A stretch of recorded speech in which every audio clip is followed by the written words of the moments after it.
Hey, Eric here from Stinger. We upgraded this Jeep Wrangler JK by adding a HEIGH10. So we added a lot of really cool features, including 4 camera inputs. In order to use your camera inputs on your HEIGH10, you have to enable them and configure them.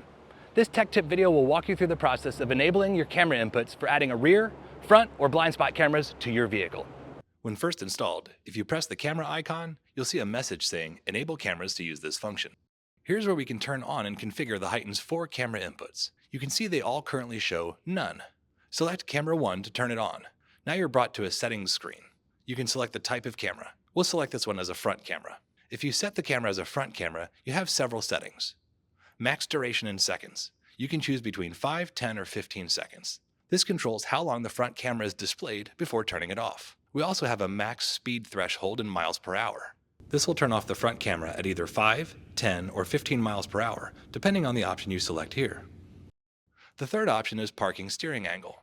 The selection of this option controls when the front camera is activated. When traveling at less than 3 miles per hour, when you turn the steering wheel to 30, 60, or 90 degrees, the front camera will activate. Now our front camera is enabled and all set up. Let's activate camera 4 and set that as our rear camera. So again, simply touch the name of the camera, in this case, None, to set it up. Select Rear.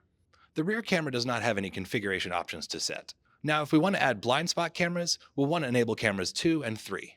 Select the camera input, then select blind spot camera that matches your setup. Blind spot cameras have the selectable option of low speed override. That means when traveling at a speed of less than 3 miles per hour, the blind spot cameras will not turn on. If we turn this option off, the blind spot camera will display at any speed when the corresponding turn signal is activated. So this is a personal preference as well.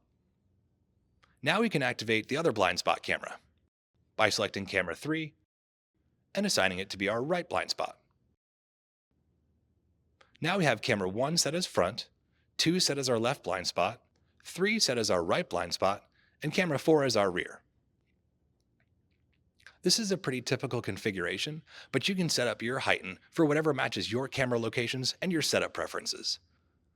We hope this tech tip was helpful. Be sure to like this video, subscribe to our channel, and leave us a comment and let us know what other tech tip videos you'd like to see.